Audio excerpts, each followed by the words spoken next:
Hello बच्चों, Nissan's digital platform में आपका स्वागत है। आज हम राजस्थान बोर्ड 12th फिजिक्स में जो फिजिक्स का पेपर हुआ है 2026 का, उसके वीडियो सॉल्यूशंस हम आज पढ़ने जा रहे हैं। तो निशान डिजिटल ऐप और निशान यूट्यूब चैनल से जुड़े रहे। इसमें हमने आज का जो पेपर है इस तरह का पेपर आया है। इसमें जो भी क्वेश्चन है उनके वीडियो सॉल्यूशंस हम करेंगे। अब आप इसमें देखिए कि जो हमारे निशान क्लासेस के जो टेस्ट सीरीज के पेपर हुए थे, 4 माइनर पेपर थे और एक मेजर पेपर है। इस प्रकार के हमने पेपर लिए, टेस्ट पेपर। और ये निशान क्लासेस की जो बुकलेट है, इस बुकलेट में से भी मैं रेगुलर जब बच्चों को पढ़ाता हूं तो इसमें से कहता हूं कि इसके हर एक लाइन को कंप्लीट कर लो और क्वेश्चंस कौन से पेज नंबर पर हैं ये भी मैं आपको आने वाले उसमें वीडियो सॉल्यूशन में बताऊंगा कि हमारी जो टेस्ट सीरीज का जो पेपर है और जो बुकलेट आपको दी गई है बोर्ड की तैयारी के लिए, इस बुकलेट में से कितने क्वेश्चन मिले हैं और थ्योरी सेक्शन जो है वो पूरा इसी में से आया हुआ है। तो हम तैयार करने लगते हैं अपने टेस्ट सीरीज के पेपर के आधार पर अपना कितना पेपर एज्यूम हुआ, कितना मिला और अपनी बुकलेट की कितनी हेल्प अपने को मिली है। तो हम 2026 में जो फिजिक्स का पेपर हुआ है 12th बोर्ड का, उसके वीडियो सॉल्यूशंस के लिए जुड़ते हैं निशान डिजिटल ऐप और निशान क्लासेस कोटा के यूट्यूब चैनल और निशान डिजिटल के यूट्यूब चैनल से। अब हम देखते हैं इसमें जो क्वेश्चन है, पहला क्वेश्चन वो मल्टीपल चॉइस वाला क्वेश्चन है। मल्टीपल चॉइस वाले क्वेश्चन में सबसे पहला क्वेश्चन हमने देखा इसमें कि 2 माइक्रोकुलाम और 3 माइक्रोकुलाम के 2 गोले वायु में परस्पर 20 सेंटीमीटर की दूरी पर है। इन गोलों के मध्य कार्यरत विद्युत बलों के परिमाण का अनुपात निकालना है। अब हम इसमें देखते हैं कि जब भी इस प्रकार से 2 आवेश हमारे पास हो, मान लीजिए 2 आवेश है Q1 और Q2, इनके मध्य की दूरी है R। जब आप इन दोनों को कंबाइन करके और काम में ले रहे हैं तो प्रत्येक का आवेश कितना हो जाएगा, Q1 प्लस Q2/2। और यहां पर भी आवेश का वितरण कितना हो गया, Q1 प्लस Q2/2। दूरी कितनी हो गई, R/2। इसके लिए भी दूरी कितनी हो गई, R/2। तो जब आप इनका सॉल्यूशन देख रहे हैं तो सॉल्यूशन कैसे, किसका मान पूछा है, F1/F2। तो K ये दोनों आवेशों का गुणनफल ऊपर, ठीक है, Q1 प्लस Q2/2 और इसके दूरी का स्क्वायर। अब आप देखो ये जो आंसर F1 में आया है यही आंसर तो F2 में आएगा। कैसे, कि Q1 प्लस Q2 दोनों का मल्टीप्लीकेशन ऊपर, स्पर्श करा के छोड़ रहे हैं तो दूरी आधी हो गई। तो ये तो समान पदों का अनुपात कितना आएगा, 1:1 आंसर आएगा इसका। एक ऑब्लिक लगा दो या फिर 1:1 आंसर लिख सकते हो आप इसका। तो इसका आंसर क्या आएगा, 1:1। तो इसका सही आंसर क्या टिक लगाना था अपने को, ये वाला। ठीक, नेक्स्ट सेकंड, रैखिक आवेश घनत्व का एसआई मात्रक क्या होगा। इसका एसआई मात्रक जो होगा लैम्डा इक्वल्स टू Q/L। ठीक, तो आवेश का कूलाम और लंबाई का मीटर, तो कूलाम प्रति मीटर। तो इसका आंसर आएगा सेकंड का वो आंसर आ जाएगा। यहाँ पे इसका आंसर आया ए भी लिख सकते हैं। ठीक, नेक्स्ट आगे देखते हैं। और थर्ड क्वेश्चन है, समविभव पृष्ठ तथा विद्युत क्षेत्र रेखाओं के मध्य कोण कितना होता है। जब भी आप समविभव पृष्ठ को बनाते हैं तो समविभव पृष्ठ ऐसा बनता है और विद्युत बल रेखा इसके लंबवत गति करती है। तो इस तल के कितने 90 डिग्री पर लंबवत गति करेगी। तो इसका आंसर आएगा 90 degree. It means B answer लगा सकते हो या ब लगा सकते हो।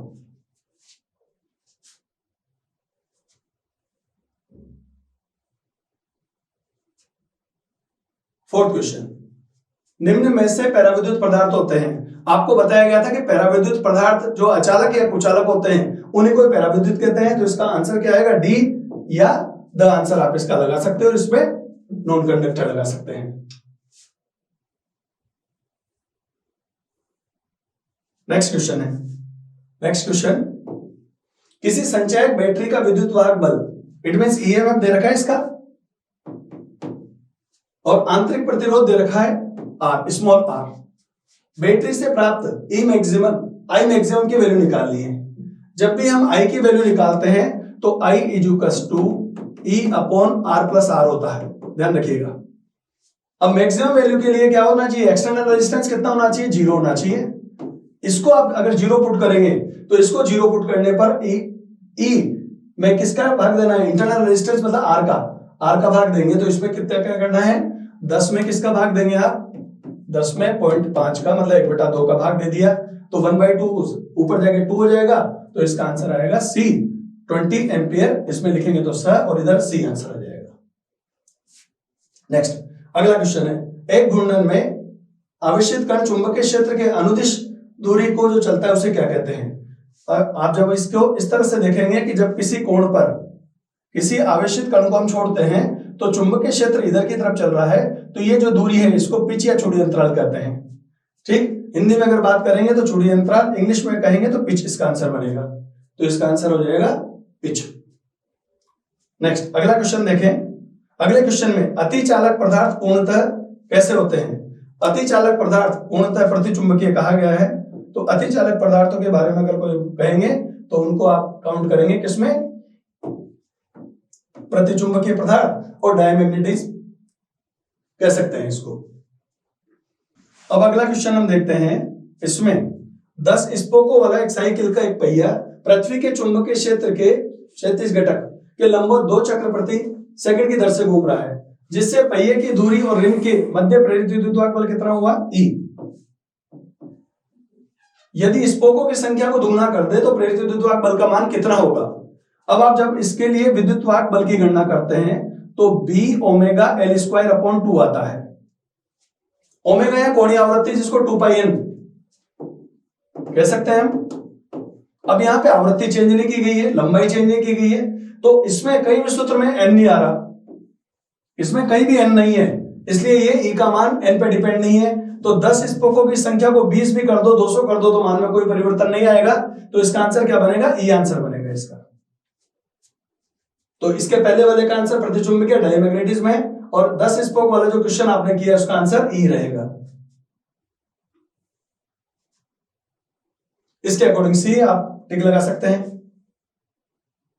नेक्स्ट क्वेश्चन देखो, स्वप्रेरकत्व को क्या कहते हैं? स्वप्रेरकत्व ये वाला जो है इसको विद्युत का जड़त्व कहा जाता है। क्या कहा जाता है?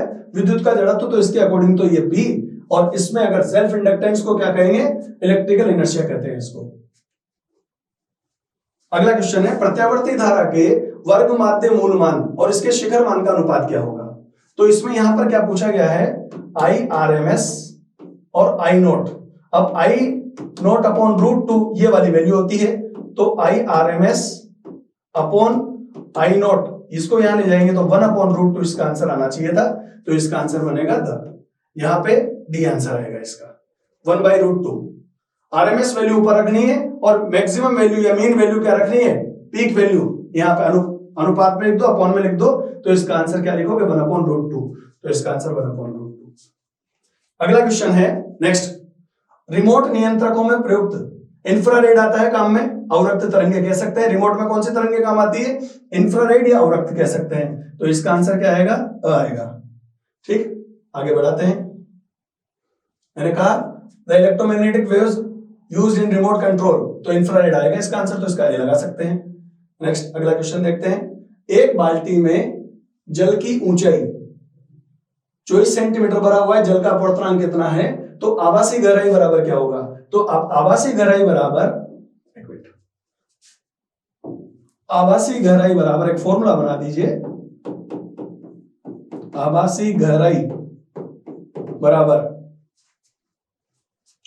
वास्तविक गहराई अनुपात अपवर्तनांक। अब यहां पे आपने देखा कि इसकी जो है अपने को क्या पूछा गया है? एपेरेंट डेप्थ जैसे कहते हैं आभासी गहराई, तो ये क्या कहोगे आप इसके लिए? यहां पे एच डैश लगा दो। ये कितना है? 24 है इसकी ऊंचाई, और यहां पे इसकी वैल्यू कितनी है रिफ्रैक्टिव इंडेक्स की या अपवर्तनांक की? 4/3। इसको सोल्व करेंगे तो ये हो जाएगा 6 × 3 18 सेंटीमीटर आंसर आएगा। तो इसका डी या इधर द लगा सकते हैं हम आंसर। आगे देखते हैं।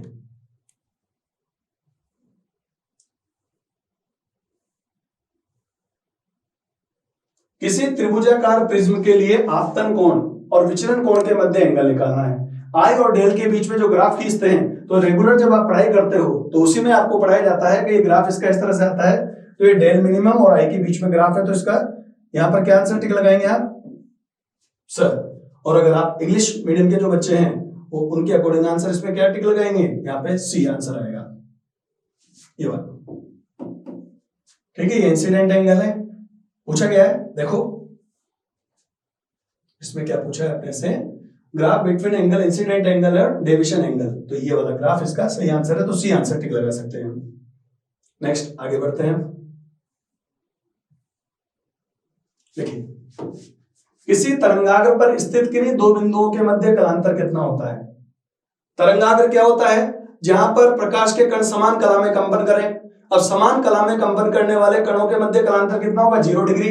तो इसका आंसर जो आएगा यहाँ पे हिंदी मीडियम के हिसाब से और यहाँ पर जो आरबीएससी इंग्लिश मीडियम के 0 डिग्री।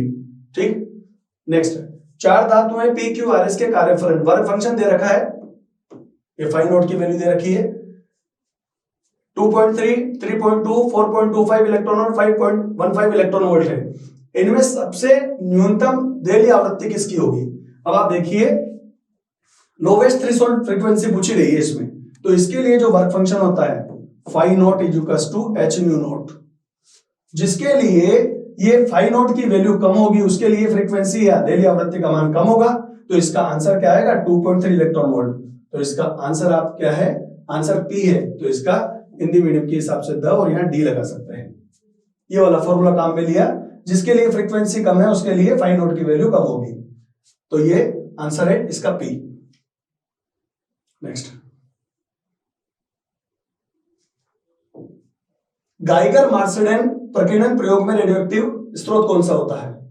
रेडियोएक्टिव सोर्स कौन सा लेते हैं, तो मोलिब्डेनम काम में ले सकते हो, बिस्मुथ काम में ले सकते हो। अब इसमें मोलिब्डेनम तो कहीं नजर आ नहीं रहा, तो बिस्मुथ पे आपको टिक लगाना था, तो इसके अकॉर्डिंग आंसर क्या टिक लगाएंगे, यहाँ पे बी या इसका आंसर ब। ठीक है, नेक्स्ट, ताप नाभिकीय संलयन के लिए आवश्यक। अब आपको बताया गया था कि जो है थर्मो न्यूक्लियर फ्यूजन ये कब होता है, सन सरफेस पे होता है, सूर्य के सतह पर। अब सूर्य की सतह पर टेम्परेचर 10⁶ केल्विन या उससे ज्यादा हो सकता है, तो यहाँ पर 10⁶ तो कहीं नजर आ नहीं रहा, तो 10⁸ केल्विन जो इसका आंसर है, तो इसका आंसर क्या टिक लगाएंगे, यहाँ पे बी और यहाँ पे ब। ठीक है, 10⁸ केल्विन इसका आंसर सही आएगा। ताप नाभिकीय संलयन के लिए आवश्यक ताप उच्च होना चाहिए, सन सरफेस पे होगा सूर्य की सतह पर, तो इसका आंसर आप इसको 10⁸ या 10⁸ टिक लगा सकते हैं। नेक्स्ट क्वेश्चन देखते हैं, कार्बन, सिलिकॉन और जर्मेनियम ये एलिमेंट दे रखे हैं, इनके लिए बैंड ऊर्जा के क्रमशः कौन सा संबंध सही है। अब जब आप कार्बन की बात करते हैं, कार्बन के लिए E1 है, तो इसके लिए क्या होता है, अबव 3 इलेक्ट्रॉन वोल्ट होता है। जैसे हीरे के लिए बात करते हैं तो 6 इलेक्ट्रॉन वोल्ट लिख सकते हो। सिलिकॉन के लिए बात करते हैं तो सिलिकॉन के लिए 1.1 इलेक्ट्रॉन वोल्ट और जर्मेनियम के लिए 0.72 इलेक्ट्रॉन वोल्ट ये वैल्यू होती है। अब आप इसमें देख लो किसकी वैल्यू ज्यादा है, E1 is greater than E2, सबसे ज्यादा E1 रहेगा, फिर E2, फिर E3, तो इसका आंसर आप ये दोनों आंसर लगा सकते हैं। हिंदी मीडियम वाले बच्चे अ लिखेंगे और ये ए पे टिक लगाएंगे, आरबीएससी इंग्लिश मीडियम वाले बच्चे। नेक्स्ट, रिक्त स्थानों की पूर्ति करनी है अपने को, फिल इन द ब्लैंक्स वाले क्वेश्चन है ये। इसमें कहा गया है कि वो अधिकतम विद्युत क्षेत्र जिसमें पराविद्युत माध्यम बिना भंजन के सहन कर सकता है उस माध्यम को विद्युत सामर्थ्य कहते हैं। डाइलेक्ट्रिक कैपेसिटी जिसके बाद में क्या होता है कि वो जो डिस्चार्ज होने लग जाए उसके पहले इसको बोलते हैं विद्युत सामर्थ्य। इलेक्ट्रिकल कैपेसिटी जिसे बोलते हैं जिसके बाद में क्या हो जाए, ब्रेक डाउन होने लग जाता है मीडियम का, तो विद्युत सामर्थ्य कहलाएगी यहाँ पे। तो इसका आंसर आप क्या करेंगे यहाँ पे, उस माध्यम की विद्युत सामर्थ्य, ये इसका आंसर है। नेक्स्ट,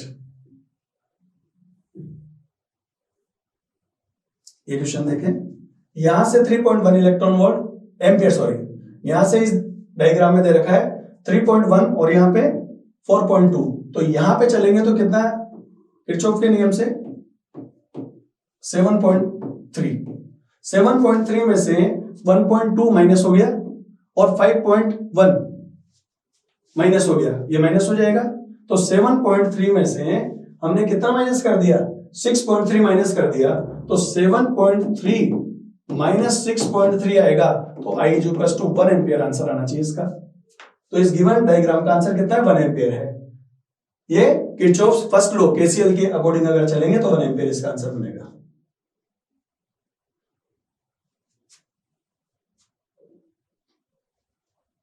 नेक्स्ट क्वेश्चन है,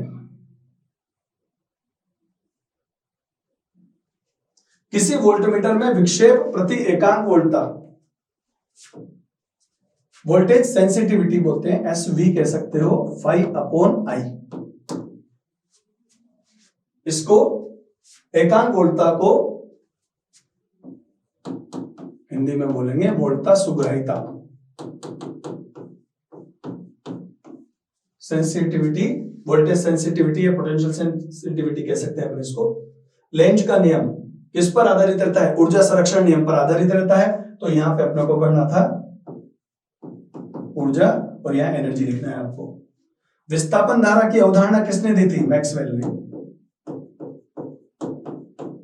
मैक्सवेल इसका आंसर आएगा। हो गया कंप्लीट, आगे बढ़ते हैं।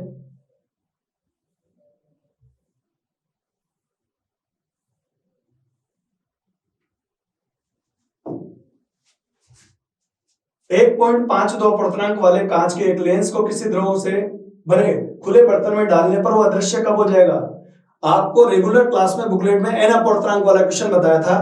कहा था कि जब n अपूर्णांक के किसी कांच को द्रव में डुबोए कि उसका अपूर्णांक भी n ही रहे तो वो क्या हो जाएगा? इनविजिबल हो जाएगा, अदृश्य हो जाएगा। तो जो यहाँ आंसर दे रखा है, मतलब यहाँ क्वेश्चन में दे रखी वैल्यू, वही आंसर में आपको फिल करना था, 1.52 रहना चाहिए।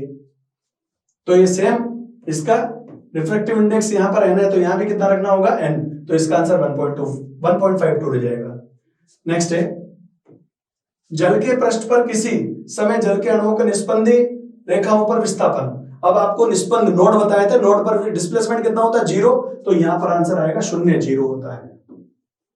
यहां 0 लिख सकते हो, यहां 0 लिख सकते हो। नेक्स्ट, यदि किसी फोटोन की तरंगदैर्घ्य आदि कर दी जाए तो इसकी फ्रीक्वेंसी आवृत्ति कितनी हो जाएगी? तो आप फ्रीक्वेंसी c/λ ये लगाओगे। यहाँ पे तरंगदैर्घ्य को आपने 1/2 किया तो फ्रीक्वेंसी कितना हो जाएगी? 2 टाइम्स हो जाएगी। तो आवृत्ति क्या हो जाएगी? यहाँ पे दुगनी लिखोगे आप इसको और यहाँ 2 टाइम्स लिखोगे आप, यहाँ पे 2 टाइम्स हो जाएगी, ये लिख सकते हैं। अगला क्वेश्चन देखते हैं।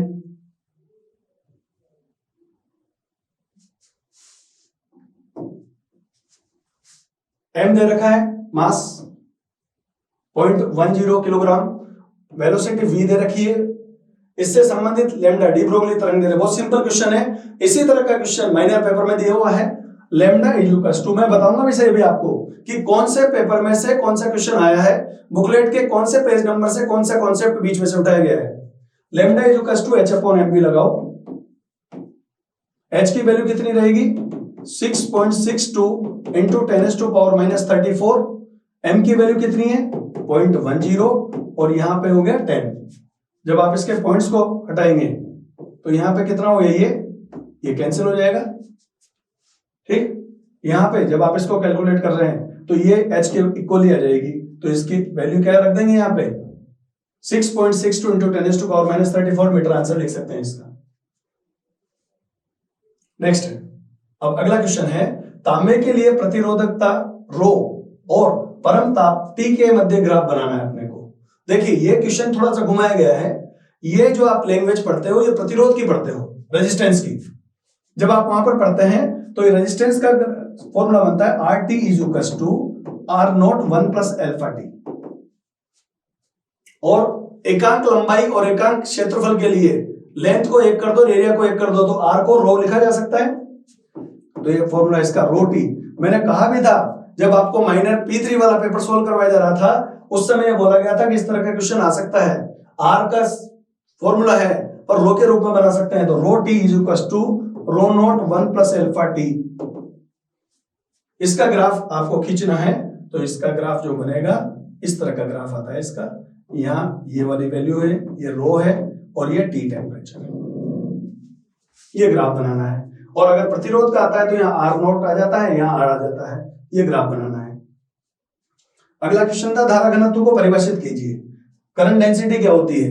एकांक क्षेत्रफल के लिए धारा का मान, एकांक मतलब यूनिट एरिया को 1 कर दो तो करंट की वैल्यू क्या हो जाएगी? करंट डेंसिटी हो जाएगी। तो J = I/A लिखते हैं हम।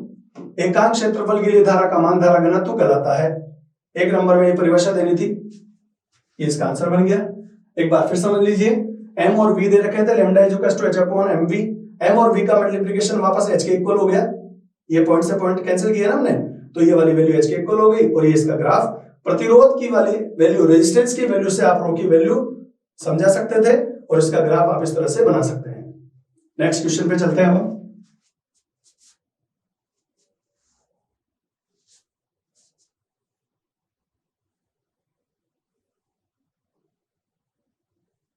देखिए, यदि चुंबकीय एकल ध्रुवों का अस्तित्व होता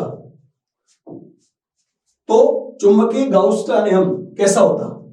हमने इलेक्ट्रोमैग्नेटिक वेव्स वाले चैप्टर में पढ़ा था कि चुंबकीय क्षेत्र के लिए गाउस के नियम में अगर दोनों आवेश हैं या दोनों ध्रुव हैं तो उसका चुंबकीय फ्लक्स का मान क्या होता है, 0 होता है। लेकिन यहां पर हमने क्या करना है, इस वाले क्वेश्चन में हमको करना था B dot DA is equal to, वहां म्यू नॉट इंटू आई करते थे, यहां पर हमको इसमें यह करना पड़ेगा QM चार्ज,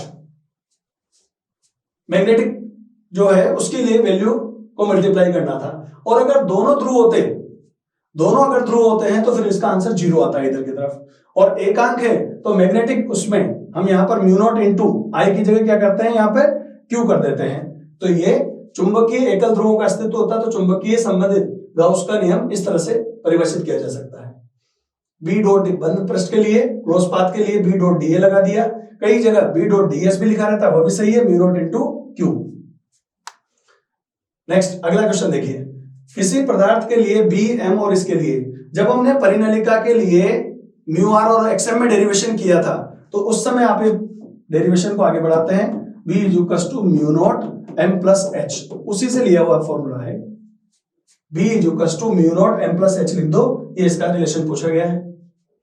विद्युत चुंबकीय प्रेरण किसे कहते हैं, विद्युत चुंबकीय प्रेरण बताया गया था परिभाषा, ये आपके नोट्स में भी है, बुकलेट में भी है, कि जब किसी कुंडली से संबंधित चुंबकीय फ्लक्स में परिवर्तन होता है तो उसके लिए प्रेरित वोल्टता और प्रेरित धारा का निर्माण होता है, उसे हम विद्युत चुंबकीय प्रेरण की घटना कहते हैं। इससे संबंधित फेराडे के 2 नियम भी थे, अगर पूछा जाता नियम लिखो तो नियम की व्याख्या आगे हो जाती। एक रेखीय ध्रुवित विद्युत चुंबकीय तरंग का संचरण चित्र बनाना है। अब इसके लिए ध्यान दीजिए, इस तरह का अगर चित्र हम लेते हैं आगे, देखिए इसमें डायग्राम बनाना है अपने को, तो हमने डायग्राम बनाया, सबसे पहले x y और z बना लो। यहां पे पहले एक ये तरंग बना दी, दूसरी तरंग नीचे से बनानी इस तरह से, ये यहां पे इलेक्ट्रिक फील्ड ले लिया इधर, तो इधर मैग्नेटिक फील्ड लेना पड़ेगा, ये E हो गया और इधर B हो गया।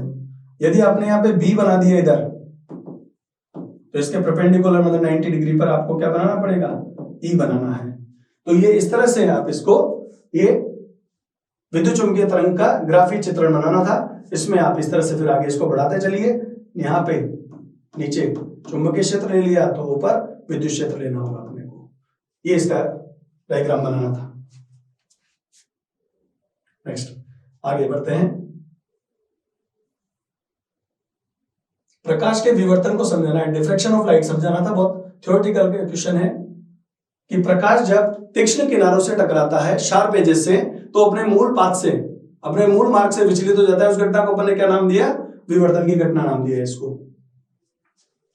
तो और इसकी खोज किसने की थी, ग्रिमाल्डी ने। बताया हुआ है कि विवर्तन की खोज ग्रिमाल्डी ने की थी, परिभाषा पूछी गई है। तो प्रकाश का तीक्ष्ण किनारों से टकराकर मुड़ना, अपने मूल मार्ग से विचलित हो जाना प्रकाश का विवर्तन कहलाएगा। नेक्स्ट क्वेश्चन देखिए, यदि किसी धातु के लिए कार्यफलन फाई नॉट की वैल्यू दे रखी है और इसके पृष्ठ से उत्सर्जित इलेक्ट्रॉनों के लिए ई मैक्सिमम, अधिकतम गतिज ऊर्जा दे रखी, ई के मैक्सिमम दे रखा है, आपतित प्रकाश के फोटोन की ऊर्जा ज्ञात करनी है। बहुत सिंपल न्यूमेरिकल है, जिसे हम कह सकते हैं कि केवल आइंस्टीन समीकरण जिस बच्चे को पता है कि ये ई के मैक्सिमम, आपको क्या करना है, कार्यफलन 4.5 प्लस 1.5 इलेक्ट्रॉन वोल्ट जोड़ने थे, तो इसका आंसर आ जाएगा 6 इलेक्ट्रॉन वोल्ट, ये आंसर है। यदि ऑक्सीजन की बंधन ऊर्जा 128 मेगा इलेक्ट्रॉन वोल्ट हो तो प्रति न्यूक्लियन बंधन ऊर्जा क्या है। देखिए ये क्वेश्चन रेगुलर क्लास में इंपॉर्टेंट बताया है, मैंने इस साल पढ़ाया जिन बच्चों को ऑफलाइन। आपको जब पेपर सोल्व करवाया, पेपर सोल्व करवाते समय मैंने आपको दो क्वेश्चन बोले थे, एक नाइट्रोजन और एक ऑक्सीजन, दोनों क्वेश्चन करके जाइए। मेजर में मैंने नाइट्रोजन वाला भी दिया था, ऑक्सीजन वाला रेगुलर बुकलेट में भी दिया हुआ है। यहां पर क्या पूछे, 1 मार्क्स में है, ज्यादा आपको लिखना नहीं था। तो इसमें क्या करना है, बाइंडिंग एनर्जी निकालनी है पर न्यूक्लियन के लिए। तो बाइंडिंग एनर्जी ये लिखा, यहां पर बाइंडिंग एनर्जी डिवाइड बाय ए, ठीक। यहां ये इसकी वैल्यू है 128। ऑक्सीजन के लिए परमाणु भार कितना होता है 16, तो 7.92 मेगा इलेक्ट्रॉन वोल्ट इसका आंसर। इस तरह से यहां तक बताना था आपको। और इसका रेगुलर डेरिवेशन भी जो होता है, इसका रेगुलर डेरिवेशन अगर 2 मार्क्स में आता है, ज्यादा मार्क्स वेटेज में आता, तो फिर उसके लिए क्या करते हैं ये भी मैं बता दूं आपको कि उसको कैसे करेंगे हम। उसके लिए हमने को क्या करना है कि जब ऑक्सीजन के लिए पहले डेल्टा एम निकालना है। डेल्टा एम क्या निकालते हैं, 6 इंटू, देखो ऑक्सीजन के लिए ये वाली वैल्यू है, तो इसमें 8 प्रोटॉन 8 न्यूट्रॉन होंगे और इसका एक्चुअल मास होता है। जब आप इसको सोल्व करते हैं तो 8 इंटू 1.007 बताया था, 8 इंटू 1.008 15.99 आप काम में लेते हैं। तो डेल्टा एम की वैल्यू जो आती है 0.136 एमयू आती है। जब इसको बाइंडिंग एनर्जी में बनाना चाहो, बाइंडिंग एनर्जी, तो delta M into C square. और एक ट्रिक से भी बताया था कि डायरेक्ट डेल्टा एम जो दे रखा है 0.136 इंटू एमयू की value 931 mega electron volt divide by C square into C square आप डायरेक्ट कर सकते हो। सी स्क्वायर से सी स्क्वायर कैंसिल हो जाएगा, तो इसका आंसर आ जाता है 128 बाइंडिंग एनर्जी। अब पूछा क्या है, पर न्यूक्लियर बाइंडिंग एनर्जी पूछी है, प्रति न्यूक्लियर बंधन ऊर्जा। तो यहां पर जो बाइंडिंग एनर्जी है उसमें ए का भाग दे दो। अभी मैंने आपको बताया था कि उसमें ए का भाग आप दे सकते हैं। तो इसका आंसर कितना आएगा, 7.92 इसका आंसर आएगा।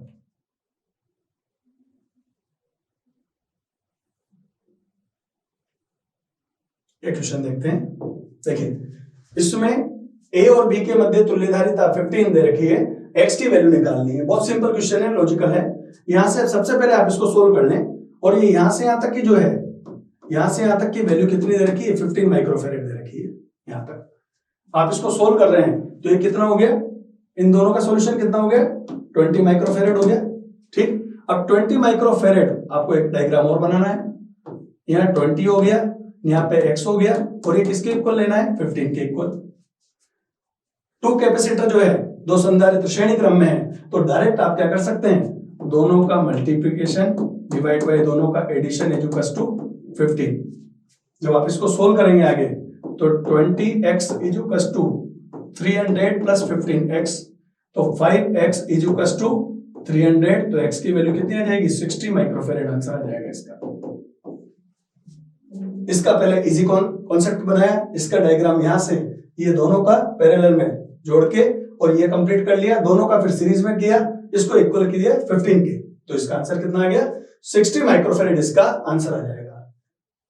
आगे बढ़ाते हैं।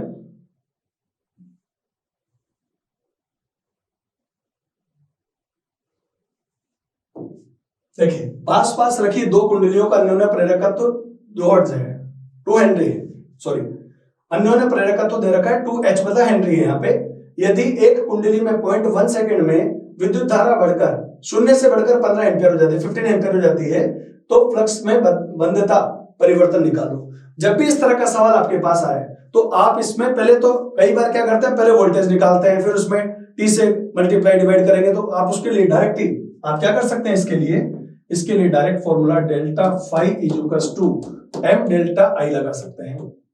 एम की वैल्यू कितनी है, यहाँ पे देखो 2 हेनरी है, यहाँ पे 2 हेनरी है। करंट में कितना डिफरेंस हुआ, 15 माइनस 0, ठीक है। तो यहां पर 15 इंटू 2 करेंगे तो 30 आंसर आ जाएगा, तो इसका आंसर 30 वेबर या डब्ल्यू भी लिखना है अपने को, ये आ गया। नेक्स्ट क्वेश्चन है, वाटहीन धारा क्या होती है। वाटहीन धारा क्या होती है कि जब हम प्रत्यावर्ती परिपथ अल्टरनेटिंग सर्किट जब हम पढ़ रहे होते हैं तो पावर की जो डेरिवेशन करते हैं उसमें धारा के लिए जो वैल्यू निकलती है कि धारा का वो मान जहां पर शक्ति की वैल्यू 0 हो जाए उसे हम क्या कहते हैं, वाट-इन धारा। वाट-इन धारा का फॉर्मूला भी लिख सकते हो आप, I = I0 sin फाई के रूप में जो चलेगा वो वाट-इन धारा कहलाती है। और जिसमें कोस फाई आता है उसको वाट युक्त धारा कहते हैं। जिसमें शक्ति बने या काम आए वो वाट युक्त है, और जिसमें शक्ति की वैल्यू 0 हो जाए उसे वाट-इन धारा कहते हैं। तो धारा का ज्यावक्रीय घटक या I0 sin फाई को हम क्या लिखते हैं, वाट-इन धारा। परिभाषा क्या लिखेंगे, प्रत्यावर्ती परिपथ में धारा का वो मान जो शक्ति का मान 0 कर दे उसको हम वाट-इन धारा कहते हैं। शक्ति गुणांक क्या होता है, कोस फाई। वास्तविक शक्ति और आभासी शक्ति के अनुपात को कोस फाई शक्ति गुणांक कहते हैं। आप यूं भी कह सकते हैं प्रतिरोध और प्रतिबाधा के अनुपात को कोस फाई शक्ति गुणांक कहा जाता है। लैंग्वेज के रूप में तो क्या लिखा जाएगा, वास्तविक शक्ति एवं आभासी शक्ति के अनुपात को हम शक्ति गुणांक कहते हैं, इसे कोस फाई से दर्शाते हैं। पावर फैक्टर, पूर्ण आंतरिक परावर्तन की घटना को समझाना है, इस पर आधारित एक परिघटना का वर्णन करना था।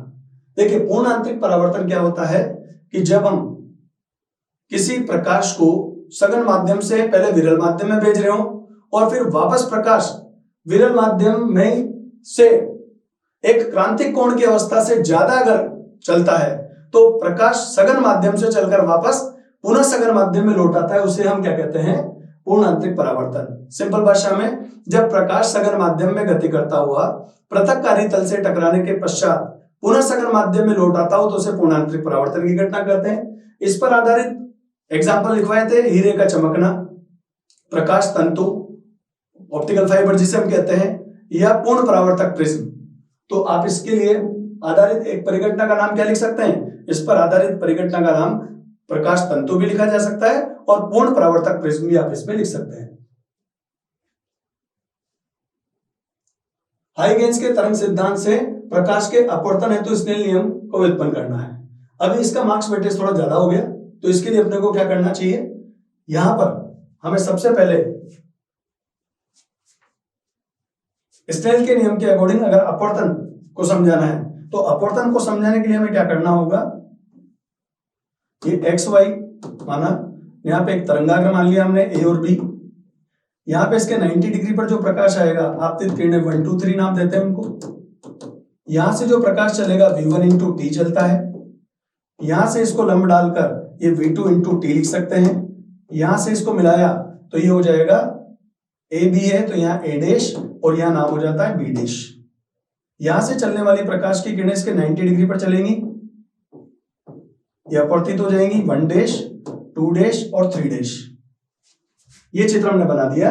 ये आपतित किरणों के लिए तरंगाग्र, समतल तरंगाग्र, ये अपवर्तित किरणों के लिए तरंगाग्र।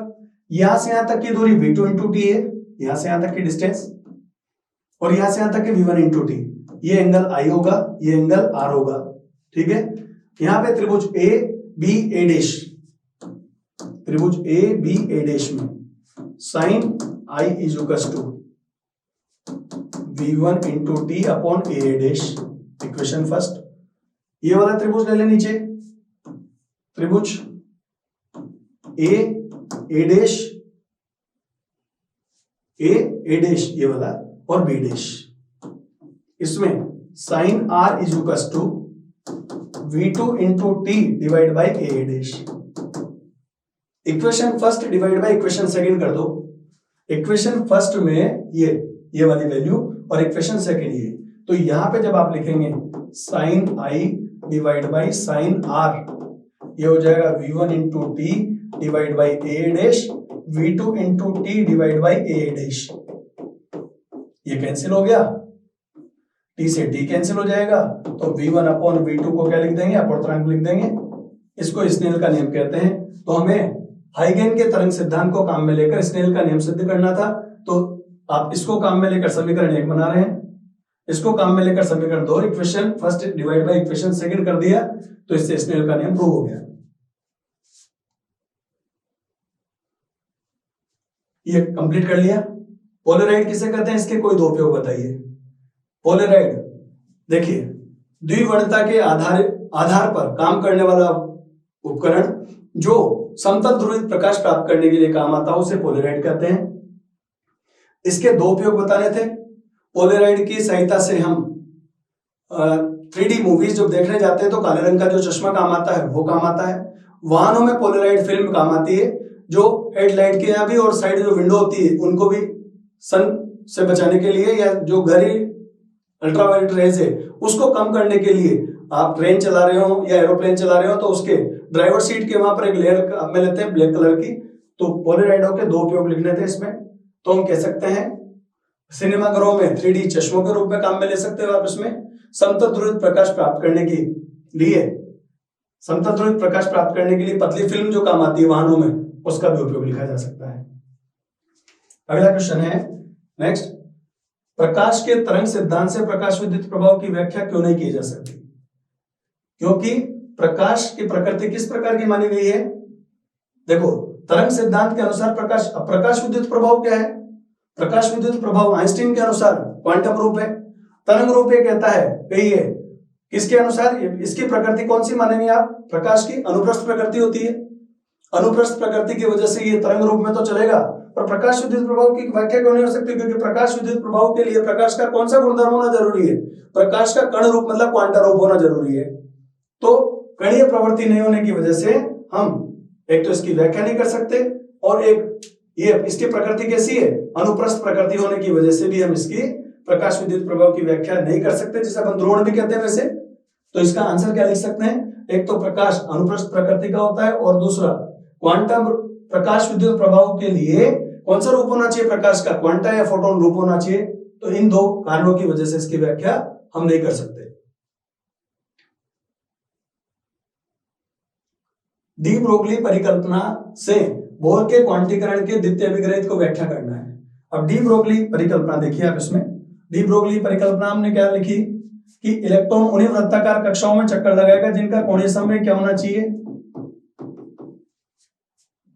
NH/2π के रूप में रहे। अब हमने देखा यहां पर हमें क्या करना है?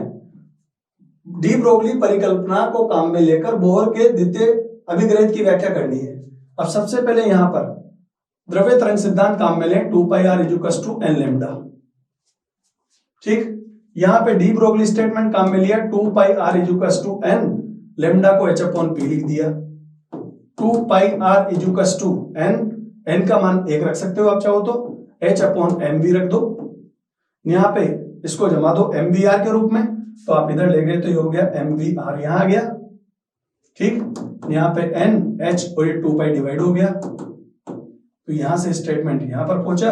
और ये बोर की द्वितीय परिकल्पना, डी ब्रोगली परिकल्पना से बोर के क्वांटीकरण की द्वितीय अभिग्रहित की व्याख्या। तो यहां से हमने डी ब्रोगली स्टेटमेंट द्रव्य तरंग सिद्धांत काम में लिया, लैम्डा = h/p काम में लिया, और इसको इस रूप में जमा कर यहां पर सिद्ध कर दिया।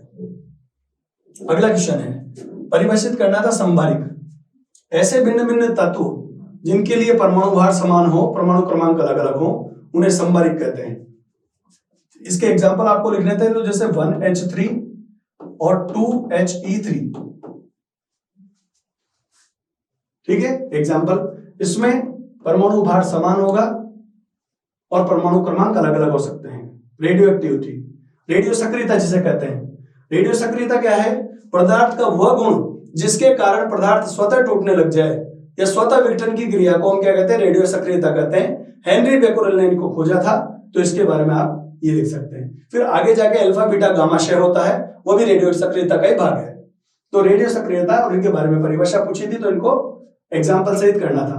तो अल्फा बीटा गामा जो क्षय है वो रेडियो एक्टिविता के कारण उत्पन्न होता है। स्वतः टूटने के गुण को हमने क्या नाम दिया? रेडियो एक्टिविटी या रेडियो सक्रियता कह सकते हैं।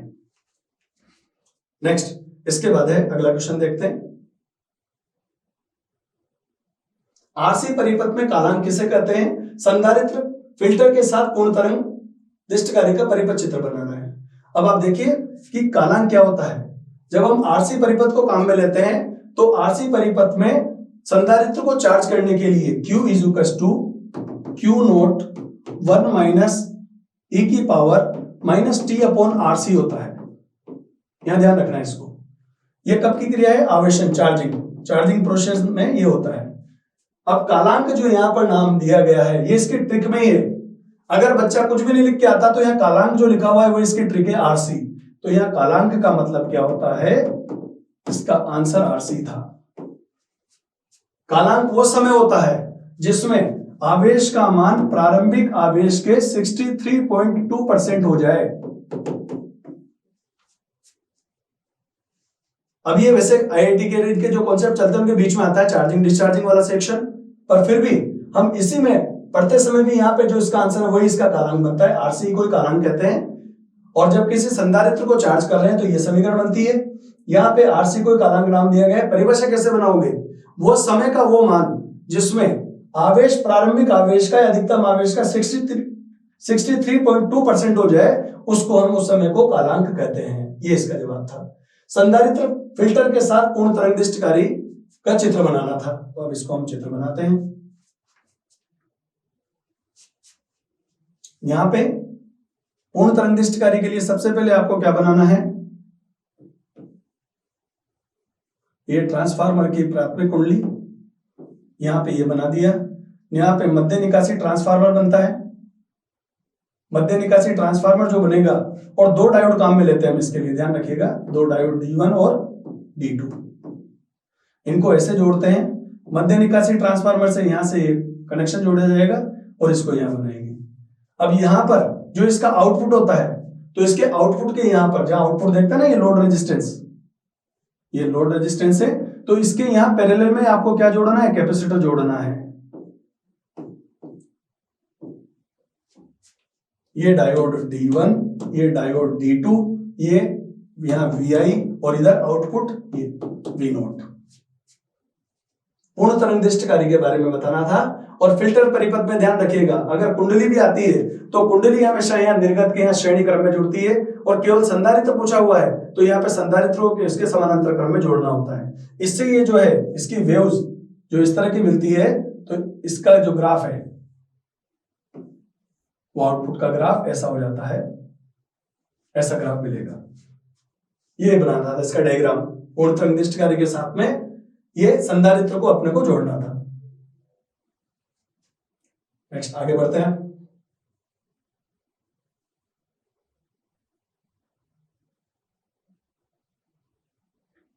देखिए इसके पहले जो क्वेश्चन किया हमने यहां तक कंप्लीट कर चुके हैं हम 13 क्वेश्चन तक। 13 के बाद अब क्वेश्चन नंबर 14 आना चाहिए। क्वेश्चन नंबर 14 ये रहा। क्वेश्चन नंबर 14 है, विद्युत द्विध्रुव के कारण उसके अक्ष पर स्थित किसी बिंदु पर विद्युत क्षेत्र का व्यंजक ज्ञात करना है और आवश्यक चित्र बनाना है। और दूसरा क्वेश्चन क्या है, गाउस के नियम को सिद्ध करना है और एक समान आवेशित अनंत समतल चादर के कारण किसी बिंदु पर विद्युत क्षेत्र का मान दूरी पर निर्भर नहीं करता, यह समझाना है। ठीक है, तो क्वेश्चन नंबर 14 हम सोल्व करते हैं।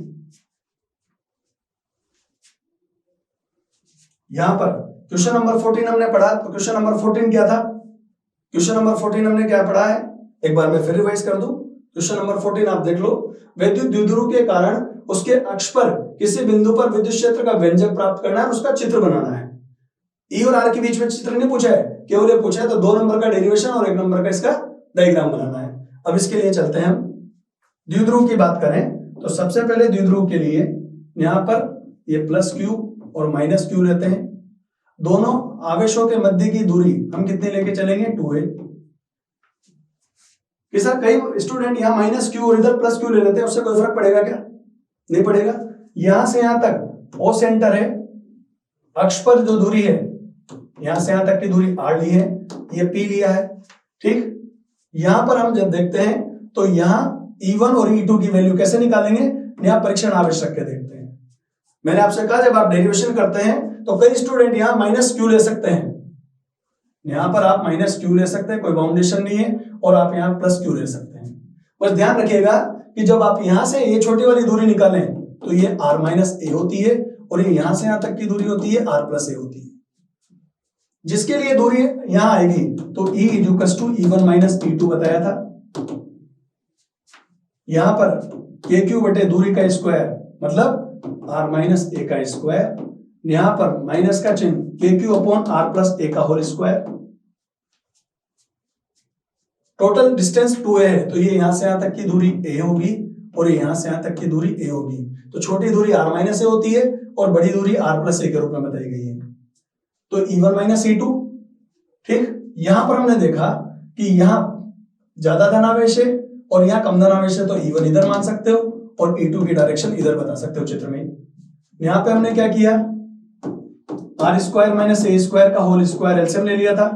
यहाँ के क्यू जब आप इसको सोल्व करेंगे तो आर प्लस ए का स्क्वायर आगे आ गया और आर माइनस ए का स्क्वायर पीछे लिख दिया, आर माइनस ए का होल स्क्वायर पीछे लिख दिया। जब आप इसको सोल्व कर रहे हैं तो ए प्लस बी का होल स्क्वायर, ए माइनस बी का होल स्क्वायर, तो 4 मतलब 2 इंटू 2 आर ए आ जाएगा अपॉन आर स्क्वायर। एक बात आपको ये भी लिखनी है, आर के रेस्पेक्ट में ए बहुत छोटा है, अतः ए स्क्वायर को क्या कर सकते हैं, नगण्य मान सकते हैं। जब आप इसकी वैल्यू को नगण्य करेंगे मतलब 0 करेंगे तो इसकी वैल्यू स्क्वायर हो जाएगी। यहाँ पे 2 आगे ले लो, q इंटू 2a जमा दो, और ये r और r raise to power 4, r raise to power 1 है, r रेज़ टू पावर 4 है, इसको p लिखा जा सकता है। तो इसका आंसर बनता है 2kp upon r cube answer आएगा। तो ये माइनस q प्लस q दोनों के बीच की दूरी 2a, यहां से यहां तक की डिस्टेंस, ये बड़ी दूरी मतलब माइनस q और q के बीच की दूरी r प्लस a, छोटी दूरी मतलब प्लस q और p के मध्य की दूरी r माइनस a। तो यहां पर दोनों विद्युत क्षेत्र की तीव्रताओं का अंतर, एलसीएम को सोल्व किया, एलसीएम को सोल्व करने के बाद में हमने देखा ये वाली वैल्यू यहां तक पहुंच जाएगी, a minus B, a plus B और a माइनस बी का होल स्क्वायर है तो 4 इंटू हो जाएगा, तो 2 इंटू 2 लिख दो, 2kp अपॉन r क्यूब इसका आंसर बना सकते हैं। नेक्स्ट अगला क्वेश्चन क्या पूछा था, अगला क्वेश्चन पूछा गया है गॉस के नियम के द्वारा सिद्ध कीजिए कि एक समान आवेशित अनंत समतल चादर के लिए बिंदु पर विद्युत क्षेत्र का मान दूरी पर निर्भर नहीं करता, आवश्यक चित्र बनाइए। कहने का मतलब है गॉस का नियम काम में लेकर क्वेश्चन नंबर 14 का अथवा कर रहे हैं अपन। इसके लिए हमें विद्युत क्षेत्र की तीव्रता निकालनी है। किसके लिए, एक समान आवेशित मतलब अनंत। एक समान आवेशित जब भी आए, मैंने आपको रेगुलर क्लास में, निशान क्लासेस के ऑफलाइन में पढ़ाया कि एक समान आवेशित मतलब वो आपसे क्या पूछना चाह रहे हैं, अचालक या कुचालक के बारे में पूछना चाह रहे हैं। तो अचालक पट्टिका के लिए हमें विद्युत क्षेत्र की तीव्रता इसमें निकालनी है। इसके लिए हम सबसे पहले अचालक पट्टिका की बात करें तो अचालक पट्टिका जब बनाते हैं तो इस तरह से बनता है, यहां पर प्लस प्लस प्लस, दोनों पट्टिकाओं की लंबाई बराबर बने। यहां पे गाउसीय पृष्ठ आप बनाओगे, ये गाउसीय पृष्ठ बना दिया, बेलनाकार काल्पनिक पृष्ठ S1, इसके लिए विद्युत क्षेत्र की तीव्रता और ds एक ही दिशा में चलेंगे, कोण 0 रहेगा। यहाँ पे यहां ये लेंगे तो इधर विद्युत क्षेत्र इधर जा रहा है और अल्पांश इधर जा रहा है, 90 डिग्री का एंगल बनेगा। यहां पर ध्यान रखिएगा, जब हम एक समान आवेशित बात करें मतलब अचालक पट्टिका की बात की जा रही है तो केवल ये वाला सरफेस काम में लेना है अपने को। और अगर चालक पट्टिका आती तो चालक पट्टिका में फिर क्या करते हैं, ये वाला सेक्शन भी काम में लेते हैं। तो आप इसको चाहो तो ये वाला सेक्शन आप यहां से हटा दो, रिमूव कर दो, यहां वाली वैल्यू को रखो, इधर S3, इधर भी E डॉट ds, ये एंगल कितना होगा इसका, 0 डिग्री रहेगा। तो हमने क्या किया, एक परत ली, अचालक पट्टिका, गाउसीय पृष्ठ मान लिया m। अब गाउस का नियम अगर काम में लेंगे तो गाउस के नियम में बताया गया था E डॉट ds cos 0 आएगा S1 के लिए, E डॉट ds cos, इसके लिए अगर यहाँ पे S2 लिखा आपने, ध्यान देना, अगर आप यहाँ पे S2 ले रहे हैं तो यह cos 90 आएगा, और S3 में E डॉट ds cos 0 आएगा, cos 0 sigma Q divide by epsilon not. जब आप यहां पर इसको सोल्व करते हैं तो ये E आ गया जाता है, ds cos 0 की वैल्यू 1, E आगे आ जाना है, ds cos 90 की वैल्यू 0, E आगे आ जाएगा, ds cos 0 की वैल्यू 1, सॉरी यहाँ पर 1 आ जाएगा, और यहाँ पे आप इसको सिग्मा इंटू s लिख सकते हैं आवेश को। तो यहाँ पे क्या हो गया, 2 बार आ गया, ds का समाकलन क्या होता है s, यहाँ भी ds का समाकलन क्या होगा s, ये 0 हो गया, sigma s upon epsilon naught, तो 2es equals to sigma s upon epsilon naught, क्षेत्रफल से क्षेत्रफल कैंसिल हो जाएगा, E equals to sigma upon 2 epsilon naught हो गया। ये किसके लिए, एक समान आवेशित पट्टिका के लिए ध्यान दीजिएगा, अगर चालक पट्टिका होती तो फिर यहाँ इधर वाली लाइन को काम में लेते हैं। यहाँ पर ई में आर कहीं नहीं आ रहा, तो ई का मान आर पर निर्भर नहीं करता है, और ई और आर के बीच में भी ग्राफ अगर पूछा जाए तो इस तरह का ग्राफ आएगा। तो ये अचालक पट्टिका बना दी, एक पट्टिका एक परत काम में लेनी है। बेलनाकार गौसीय पृष्ठ बना दिया, S1 S2 S3 नाम लिख दिए। 3 बार हमने S1 S2 S3 के लिए गौस का नियम काम में लिया, Q अपॉन एप्सिलॉन नॉट बना दिया, और इसकी वैल्यू आ गई सिग्मा अपॉन 2 एप्सिलॉन नॉट। इस व्यंजक में आर में कहीं भी स्मॉल आर नहीं है, इस व्यंजक में ई का मान आर पर डिपेंड नहीं करता। तो प्रश्न अनुसार हमें क्या सिद्ध करना था, यह सिद्ध होता है कि विद्युत क्षेत्र की तीव्रता आर पर निर्भर नहीं करती है। ये आप इसका आंसर बना सकते हैं। नेक्स्ट है इसके बाद, प्रत्यावर्ती वोल्टता स्रोत के श्रेणीबद्ध एलसीआर परिपथ की प्रतिबाधा का व्यंजक प्राप्त करना है। ये ठीक, इसके पहले वाला क्वेश्चन समझ में आ गया था। इसके पहले वाला क्वेश्चन है, ये गॉस के नियम से आर पे डिपेंड नहीं है। देखो मैंने इसको ग्राफ भी बना दिया, चित्र बनाना था। अब इसी क्वेश्चन को अपन लेते हैं 15 क्वेश्चन को। प्रत्यावर्ती वोल्टता स्रोत के एलसीआर परिपथ में प्रतिबाधा का व्यंजक प्राप्त करना है। ठीक है, अब इसको यहां देखें तो यहां पे भी आप देख सकते हो, मैं यहां पे सोल्व करवा दूं इसको। तो यहां पे जब आप इसको सोल्व करते हैं तो v equals to V R का square plus V L minus V C का होल स्क्वायर लिखो।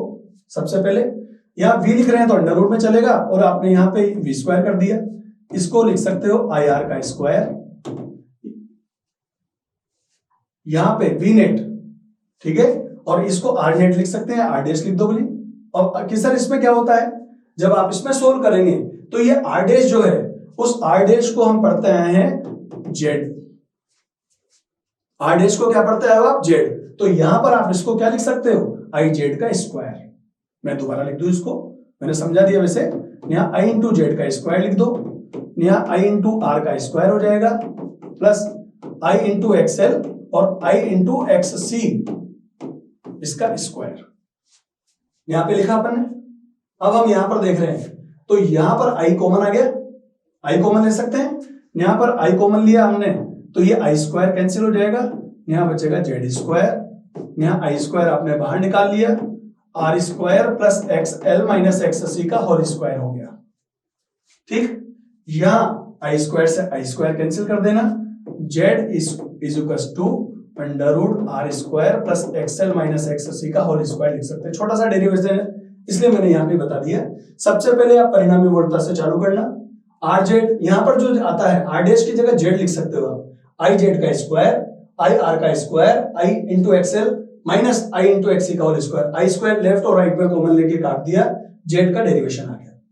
ठीक है, अब इसमें ट्रांसफार्मर की कुंडलियों में फेरों की संख्या और धारा 15 क्वेश्चन का अथवा और वाला क्वेश्चन कर रहे हैं हम। तो ट्रांसफार्मर की कुंडलियों में फेरों की संख्या और धारा में संबंध स्थापित करना है। 3 नंबर का क्वेश्चन है, थोड़ा बड़ा बना दिया इन्होंने। रेगुलर थ्योरी में तो कम दे रखा है, पर क्वेश्चन को एक्सपेंशन कर दिया। इसका तैयार करते हैं आंसर। देखो सबसे पहले जब हम बात करते हैं तो E equals to N D phi upon D T होता है ट्रांसफार्मर के लिए। वोल्टेज का मान फेरों की संख्या के समानुपाती, यहां से ये लिखना जरूरी है। तो जब आप E2 अपॉन E1 लिखेंगे या V2 अपॉन V1 वोल्टेज की फॉर्म में लिख रहे हैं तो यहाँ पे N2 d5 अपॉन dt, यहाँ पे लिखा जाएगा N1 d5 अपॉन dt। इसको कैंसिल करना बताना है तो यहाँ पे आप लिख सकते हो V2 upon V1 is equals to N2 upon N1। ये वोल्टेज हो गया। अब वोल्टेज और करंट दोनों एक दूसरे के रेसिप्रोकल चलते हैं, व्युत्क्रमानुपाती। तो यहां पर जब आप लिखोगे ना V2 अपॉन V1 या E2 अपॉन V1, ये उल्टा चलेगा धारा के, तो यहां आएगा I1 अपॉन I2, और फेरों की संख्या में लिखोगे तो यहां आएगा N2 अपॉन N1। मतलब ये जो वोल्टेज है और ये धारा है ये एक दूसरे के व्युत्क्रमानुपाती पद के रूप में आते हैं इसमें ट्रांसफार्मर में। तो यहां पे हमने वोल्टेज जमा दिया, फेरों की संख्या समानुपाती हो गई, तो ये धारा। तो हमसे पूछा क्या है, धाराओं का अनुपात जमाओ। किस तरह हम इसको घुमा के भी लिख सकते हैं क्या, तो आप इसको यहां लगा के I2 अपॉन I1 लिखो तो यहाँ N1 अपॉन N2 लिख सकते हो। ये इसी को घुमा के लिख दिया। तो सबसे पहले फेराडे के नियम से यहां से चालू किया, E का मान इनके समानुपाती बताना था। E या V लिख सकते हैं, ये E या V क्या है, दोनों वोल्टेज है। इसको 2 बार लिख दिया, अनुपात के रूप में आ गया। वोल्टेज और धारा एक दूसरे के व्युत्क्रमानुपाती पद के रूप में चलेंगे, तो आप इसको ऐसा लिख सकते हो, ये बताना था इसमें। अब 16 क्वेश्चन देखते हैं। 16 क्वेश्चन में क्या कहा गया है, नेज अर्धचालक और अपद्रव्य अर्धचालक को परिभाषित करना है। तो ये सिंपल सा थ्योरी का क्वेश्चन है, ये तो रेगुलर जो क्लास अपन अटेंड करी है उसमें से भी आंसर दे सकते थे कि प्रकृति में प्राप्त शुद्ध जर्मेनियम या शुद्ध सिलिकॉन को ही नेज अर्धचालक कहते हैं। नेज का मतलब यहाँ पे शुद्ध, आपको ये समझाना था, शुद्ध जर्मेनियम या शुद्ध सिलिकॉन को ही नेज अर्धचालक कहते हैं। और शुद्ध अर्धचालकों में 13वें और 15वें वर्ग के तत्वों को मिलाने पर प्राप्त होने वाले अर्धचालकों को बाह्य अर्धचालक या अपद्रव्य अर्धचालक एक्सटेंसिंग सेमीकंडक्टर कहते हैं, ये समझाना था। ठीक, इसके बाद दाता ऊर्जा स्तर को चित्रित करते हुए 0 केल्विन के टेम्परेचर से n प्रकार के अर्धचालक के लिए ऊर्जा बैंड आरेख बनाना था। ठीक, ये वाला चित्र बनाना है, तो अब इसको देखते हैं।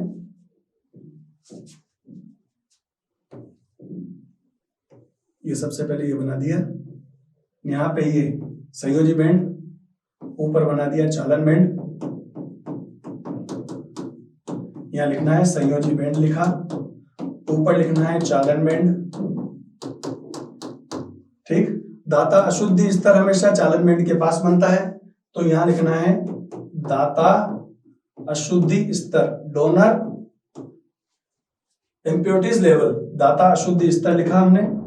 और यहाँ पे जो इलेक्ट्रॉन होंगे उनको बोलते हैं मुक्त इलेक्ट्रॉन। तो चालन बैंड में मुक्त इलेक्ट्रॉन बता दो, तो ये दाता अशुद्धि स्तर के आधार पर इनका n प्रकार अर्धचालकों की व्याख्या होगी। ये चित्र बनाना है इसमें। अब हम अपने क्वेश्चन पे लौटते हैं। ठीक, 16वें का अथवा पीएन संधि निर्माण में ह्रासीय क्षेत्र और रोधिका विभव को परिभाषित करना है। देखिए, ये क्वेश्चन मेजर पेपर जो मैंने सोल्व करवाया था, मेजर पेपर के वीडियो सॉल्यूशंस जो आप देखेंगे उसमें भी सेम ही कई क्वेश्चन पूछा है मैंने। तो पीएन संधि के निर्माण में ह्रासीय क्षेत्र और रोधिका विभव किसे कहते हैं? तो ह्रासीय क्षेत्र मतलब अवक्षय क्षेत्र।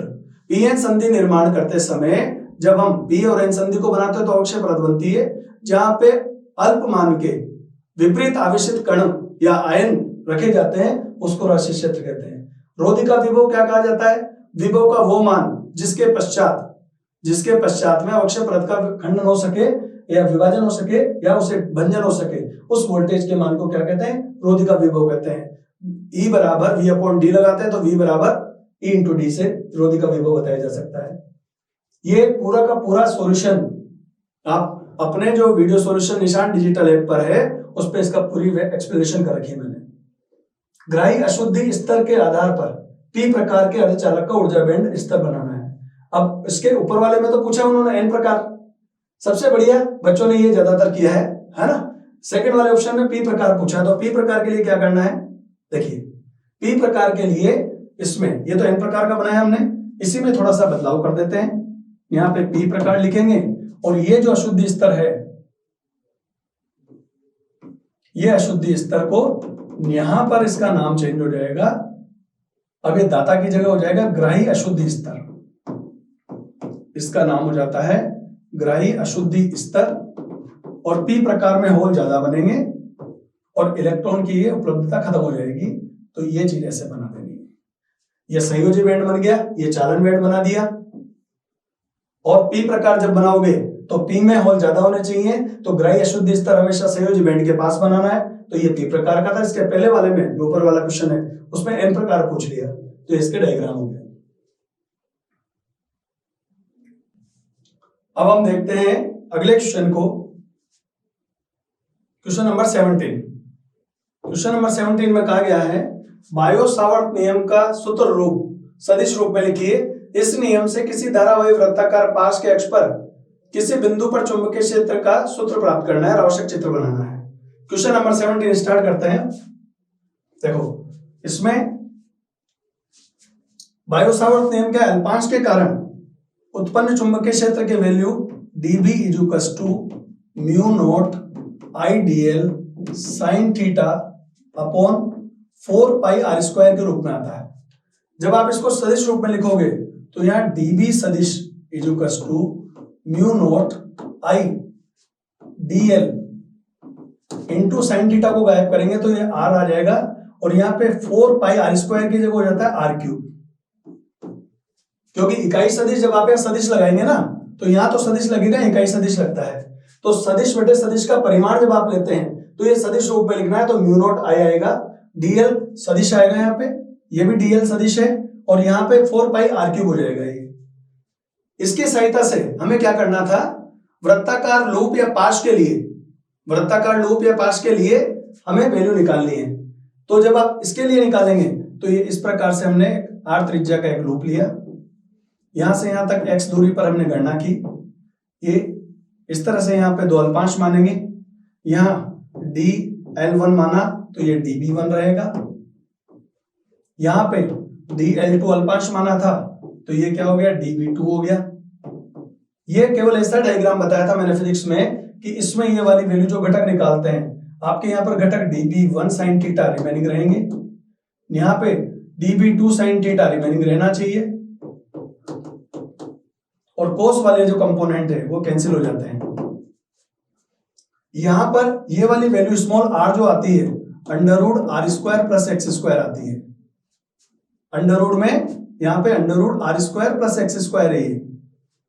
यहां जब आप इसके वैल्यू को सोल्व करते हैं तो db का इंटीग्रेशन करना है अपने को, म्यू नॉट आई dl का इंटीग्रेशन मतलब समाकलन, साइन थीटा की value upon 4 pi R square. यहां dl की वैल्यू l के बराबर आएगी और 2 पाई आर लिखते हो आप इसको, तो म्यू नॉट आई dl की वैल्यू को 2 पाई आर लिखना है, ये 2 पाई आर, साइन थीटा की वैल्यू r अपॉन आर लिखेंगे, और यहाँ 4 पाई आर क्यूब हो जाएगा।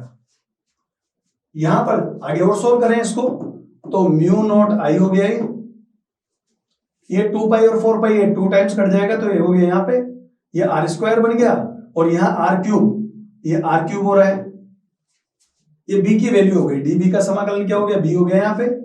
तो वृत्ताकार लूप या पाश r त्रिज्या माना, x दूरी है यहां से यहां तक, o से लेकर p तक की दूरी अपन ने x मान ली, ये यहां से दूरी कर्ण के बराबर under root R square plus X square, इसको स्मॉल r कह रहे हैं हम, ये वाली वैल्यू किसके इक्वल है, स्मॉल r के equal. Sine theta is equal to, यहाँ पे साइन थीटा लंब बटा कर्ण लगाया, साइन थीटा की वैल्यू रख दी, dl का समाकलन l होता है 2 पाई r परिधि के रूप में रख दिया, यहाँ पर 4 पाई r, यहाँ पर 4 mu naught I R square है, यहाँ पे 2 पाई था, यहाँ 4 पाई तो 2 टाइम्स कैंसिल कर दिया, ये वाली वैल्यू। अब इसको आगे बढ़ाते हैं, ये एन फेरो के लिए अगर लिखना है आगे देखते हैं, देखो यहाँ b is equal to N फेरो के लिए mu naught I R square तो आएगा इसी, यहाँ पे 2 स्मॉल r की वैल्यू जो आपको रखनी है under root R square plus X square, यहाँ पे इसकी वैल्यू आपको रखनी है क्यूब, ठीक। यहाँ mu naught N I R square 2 R square plus X square की पावर, ये 1/2 और 3 मल्टीप्लाई होकर कितना हो जाएगा, 3/2 हो जाएगा। एक बार फिर समझा दूं मैं आपको कि ये जो हमने बायो सावर्त नियम काम में लिया उससे एन फेरो के लिए यहां तक वैल्यू निकाल ली, और ये यहां से यहां तक की गणना पूछिए कि उसके लिए अपने को क्या करना था, सूत्र प्राप्त करना था, तो म्यू नोट चलेगा, एन आई आर स्क्वायर आ गया, ये म्यू नोट आगे ले लिया, 2 R square plus X square की पावर कितना हो गया, 3/2 हो गया, ये सूत्र हमें प्राप्त करना था इसका, ठीक। आगे अगर केंद्र के लिए भी आता तो x बराबर 0 रख देते हैं, पर वहां पूछा नहीं है, यहां तक हमें इसमें बायो सावर्त नियम का गणितीय रूप जो सदिश रूप था वो लिख दिया, और बायो सावर्त नियम की सहायता से हमने गणना कर ली। आवश्यक चित्र बना दिया। नेक्स्ट अगला क्वेश्चन देखते हैं, लेंस क्षमता को परिभाषित कीजिए और सिद्ध कीजिए कि गोलीय दर्पण की फोकस दूरी वक्रता त्रिज्या की आधी होती है। आवश्यक चित्र बनाना है। और एक इसका अगला क्वेश्चन पूछा है आवर्धन क्षमता और सरल सूक्ष्मदर्शी। तो पहले तो हम लेंस की क्षमता को समझाते हैं। लेंस क्षमता क्या होती है, किसी भी लेंस के लिए फोकस दूरी के व्युत्क्रम को लेंस क्षमता कहते हैं, P = 1/f, और जब फोकस दूरी मीटर में होती है तो इसे डायोप्टर में मापते हैं। तो लेंस की क्षमता तो ये हो गई है लेंस क्षमता, ये अलग से सेक्शन पूछ लिया। अब पूछा क्या है, सिद्ध कीजिए कि किसी गोलीय दर्पण की फोकस दूरी वक्रता त्रिज्या की आधी होती है। ये 2 नंबर का डेरिवेशन है, फिर 1 नंबर का इसका चित्र पूछा गया है। तो अब हम इसके लिए आगे बढ़ते हैं। यहाँ पे एक अवतल दर्पण काम में लेंगे और अवतल दर्पण के लिए सबसे पहले ये तो पता रहे कि भाई हमें करना क्या है, तो R इक्वल्स टू क्या है, इसका दुगना या F इक्वल्स टू R/2, ये संबंध होता है। इसके लिए हमने एक अवतल दर्पण बना लिया, ये अवतल दर्पण हो गया, इसका नाम दे दिया हमने M। यहां इसके समानांतर आने वाली प्रकाश की किरण यहां से जाएगी फोकस से। यहां पे जब आप अभिलंब खींचेंगे तो ये वक्रता केंद्र C से गुजरेगा। अभिलंब और आपतन के बीच में थीटा है, यहां भी थीटा एंगल है, ये एंगल थीटा का दुगना होता है 2 थीटा। ठीक है, यहाँ पे P बिंदु मान लो, इसको लंब डाल के रखेंगे तो ये P और Q एक ही बिंदु कह सकते हो आप यहाँ पे। तो सबसे पहले तो हम इसमें ये भी ध्यान रखिएगा, यहां से यहां तक की दूरी कितनी होती है F, और ये दर्पण के ध्रुव और वक्रता केंद्र के मध्य की दूरी कितनी होती है R। F और C के बीच की डिस्टेंस भी कितनी लेके चलते हैं, F ही लेके चलते हैं हम। तो हमें सबसे पहले तो tan थीटा बताना है, तो यहाँ tan थीटा इक्वल्स टू क्या करना है, MP upon PF। tan theta ले रहे हैं ना, tan थीटा में तो आएगा PC यहां पे। ठीक, tan 2 थीटा अगर काम में लेंगे तो tan 2 थीटा अगर आप यूज में ले रहे हैं तो ये आएगा MP अपॉन यहां से यहां तक की डिस्टेंस PF। समीकरण 1 को समीकरण 2 से दुगना कर दो, मतलब समीकरण 1 को 2 से गुना करके, कि ऐसा क्यों कहा गया था, थीटा अगर छोटा है तो tan थीटा की वैल्यू थीटा बन जाती है, और tan 2 थीटा की वैल्यू को आप क्या लिख सकते हो, 2 थीटा लिख सकते हो। इसका मान tan थीटा का थीटा लिखा जा सकता है और इसको 2 थीटा लिख सकते हैं। तो इसको समान पद बनाने के लिए क्या करेंगे, इसको 2 टाइम्स कर देंगे और इसको इसके इक्वल कर देंगे, ये कैंसिल हो जाएगा। तो यहां से आपके पास PF इक्वल्स टू PC/2 हो गया। यहां इसको F लिख दो, R/2। इसको समीकरण 1 को 2 से गुणा करके दोनों को बराबर कर दिया। PF इक्वल्स टू ये फोकस दूरी हो गई, PC की वैल्यू वक्रता त्रिज्या के बराबर हो गई। हमें सिद्ध क्या करना है, या तो हम इसको इधर ले जाके दुगना सिद्ध कर सकते हैं या वक्रता त्रिज्या का आधा सिद्ध कर सकते हैं। तो हमने सबसे पहले अवतल दर्पण बनाया, समीकरण 1 समीकरण 2 बना दी, ये थीटा लिखा, ये 2 थीटा लिख दिया, समीकरण 1 को 2 से गुणा करके दोनों को बराबर कर दो, आंसर आ जाएगा। ये सिद्ध करना था। अगला क्वेश्चन देखिए, अगले क्वेश्चन में क्या पूछा गया है, अगला क्वेश्चन पढ़ते हैं। आवर्धन क्षमता को परिभाषित करना है और सरल सूक्ष्मदर्शी की आवर्धन क्षमता का सूत्र प्राप्त कीजिए। यदि प्रतिबिंब स्पष्ट देखने की न्यूनतम दूरी पर बनता है तो आवश्यक किरण चित्र बनाना है अपने को। अब सबसे पहले आवर्धन क्षमता क्या होती है, किसी भी प्रकाशिक उपकरण के द्वारा वस्तुओं को बड़ा करके स्पष्ट देखने की क्षमता को क्या कहते हैं, आवर्धन क्षमता। इसको M से दर्शाते हैं हम, ये मात्रहीन और विमाहीन राशि बताई जाती है।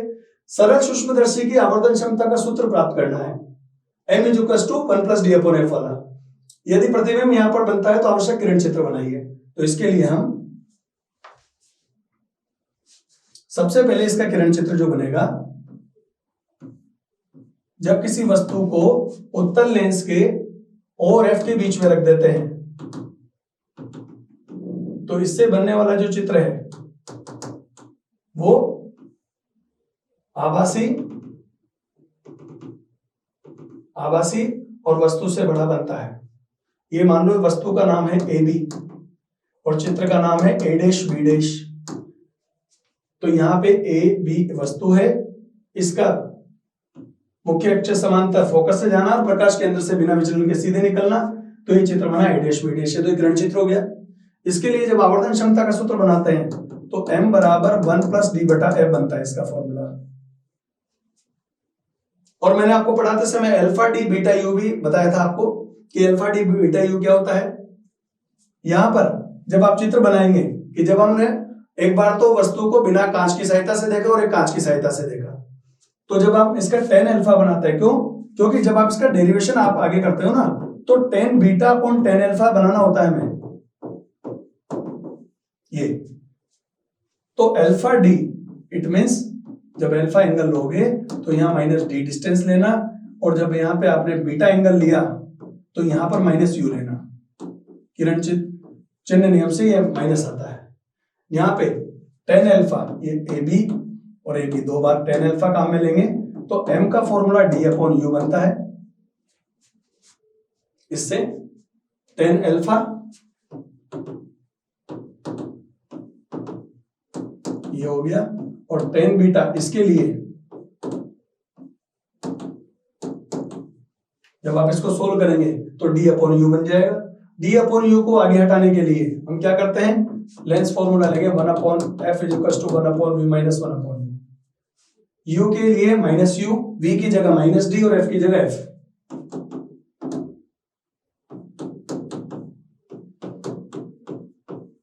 माइनस माइनस प्लस हो जाता है तो 1 upon f is equal to minus 1 upon d plus d upon u बनाए तो d दोनों तरफ गुणा कर दो, d अपॉन यू को यहां रहने दो तो ये 1 प्लस इधर माइनस 1 है, ये माइनस 1 इधर आ गया तो ये वाली वैल्यू हो गई d अपॉन यू।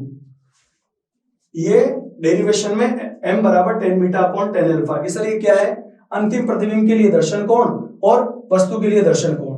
ये टेन बीटा टेन अल्फा दो मान निकाले, दोनों का अनुपात निकाला तो टेन m बराबर d अपॉन यू, समीकरण 2 बन गई। समीकरण 2 में d अपॉन यू प्राप्त करने के लिए लेंस सूत्र काम में लेंगे, 1 upon f is equal to 1 upon v minus u is equal to minus u, v is equal to minus d और f is equal to f रखा जाता है इसमें। तो यहाँ पे सोल्व करेंगे, d अपॉन यू हो गया। अब यहाँ पर d अपॉन यू के लिए कहा, समीकरण 2 में आगे समीकरण 2 में d अपॉन यू का मान रखने पर जब आप मान रखोगे तो m is equal to 1 plus D upon f, ये सूत्र प्राप्त हो जाएगा।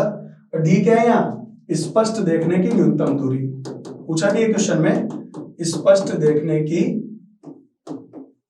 न्यूनतम दूरी पर आपको आवर्धन क्षमता प्राप्त करनी है।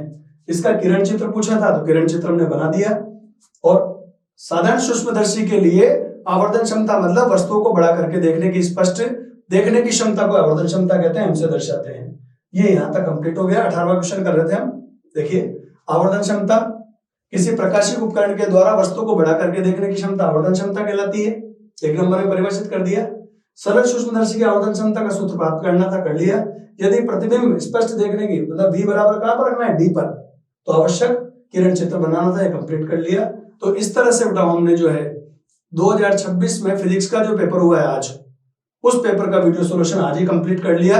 अब आप सभी बच्चों से मैं दोबारा कहना चाह रहा हूं कि जो भी बच्चे वीडियो सॉल्यूशंस देख रहे हैं वो किसी 1 या 2 नंबर के कटने से हताश न हो या डिप्रेस न हो, क्योंकि जीवन में आगे बहुत सारे मार्ग हैं आगे बढ़ने के लिए, बहुत सारे रास्ते हैं। अभी जेईई है, नीट है, आगे बहुत सारे कॉलेज यूनिवर्सिटीज के एग्जाम आपको देने हैं। तो आप वीडियो सॉल्यूशंस भले मिलाओ, इनके आंसर चेक करो, पर अपने कॉन्फिडेंस को लूज नहीं करना।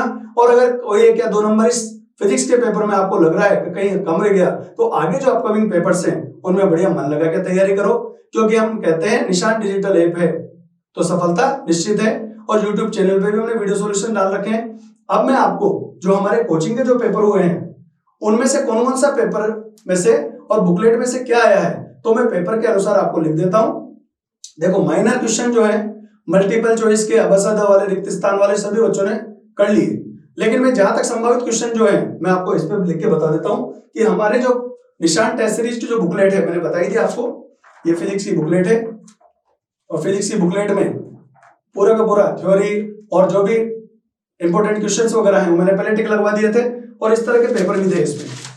ये इस तरह के आपको पेपर होता है। मैंने आपको कोचिंग के जो पेपर हैं, ये कोचिंग के P1, P2, P3 वाले पेपर जो हैं और इनका सॉल्यूशन वीडियो सॉल्यूशन में डला हुआ है। और ये जो कोचिंग के जो पेपर हैं उनमें से कितना मिला है, तो इस पेपर के अपन एक क्वेश्चंस का रफली वो देख लेते हैं कि अपने कोचिंग के पेपर का कितना फायदा मिला।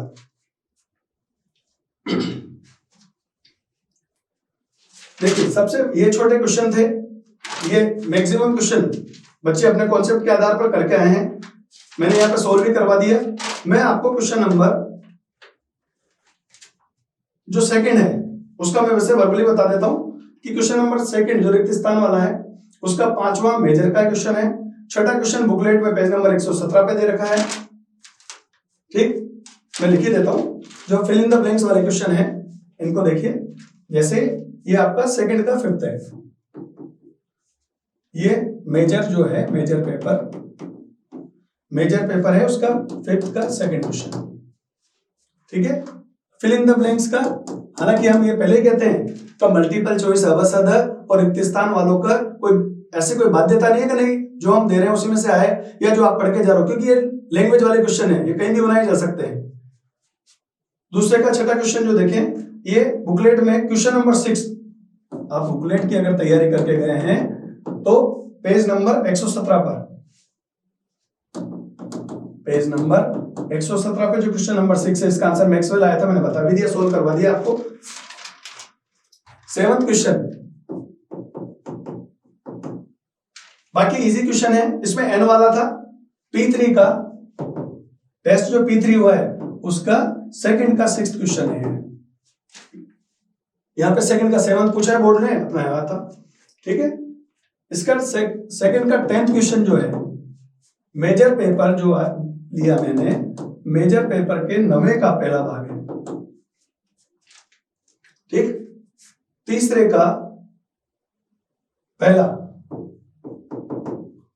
पहला जो ग्राफ वाला क्वेश्चन है P1 का क्वेश्चन नंबर 6, P1 का क्वेश्चन नंबर 16 का सेकंड है, 16 का सेकंड ये है।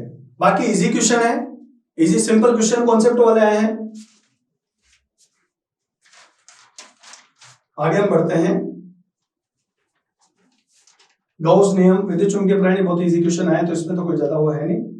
इसमें थर्ड का जो 10th पार्ट है वो बुकलेट में, और बुकलेट माइनर पेपर जो लिया है उसमें भी ऑक्सीजन वाला इंपॉर्टेंट है। आप मेरे वीडियो पहले के भी देख लो, ऑक्सीजन का एक न्यूमेरिकल करा रखा है रजिस्टर में, और यहाँ पे भी रेगुलर ऑक्सीजन वाला क्वेश्चन मैंने वीडियो जो सॉल्यूशन है निशान डिजिटल ऐप के, उसमें भी केवल ऑक्सीजन वाला नाइट्रोजन वाला ही दिया था। ऑक्सीजन वाला क्वेश्चन आया है। और बुकलेट का भी क्वेश्चन अगर बच्चे करके गए होंगे तो बुकलेट में आप देख लेना, पेज नंबर 74 पे केवल एक ही क्वेश्चन दे रखा है ऑक्सीजन वाला, एग्जाम्पल के रूप में ऑक्सीजन ये। इसके बाद क्वेश्चन नंबर 4 बुकलेट, इसीलिए कहते हैं कि बुकलेट ध्यान से पढ़ो, टेस्ट सीरीज के पेपर सोल्व करके जाइए, फायदा मिलेगा। पेज नंबर 31 पे सेम ये क्वेश्चन है, क्वेश्चन नंबर 1 मिला लेना।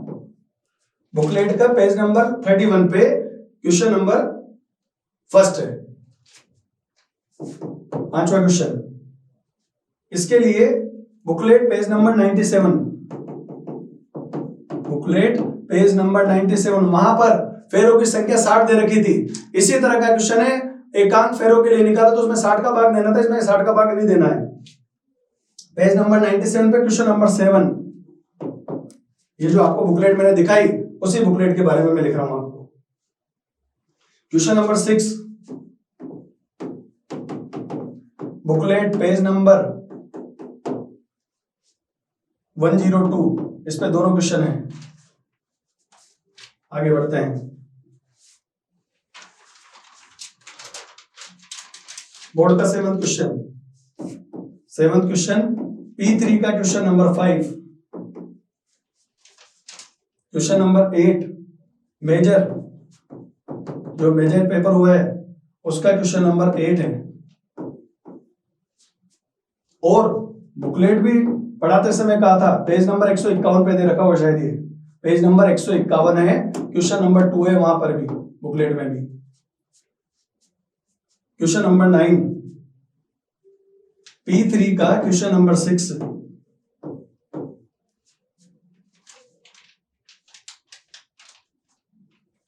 ये कॉन्सेप्ट वाला क्वेश्चन है। तो जो छोटे क्वेश्चन दे रखे हैं बुकलेट के उसमें से, तो मैं बोल रहा हूं कि वर्बली प्रकाश विद्युत प्रभाव की व्याख्या क्यों नहीं की जा सकती। 11वां क्वेश्चन देख लो, P4 question number 11।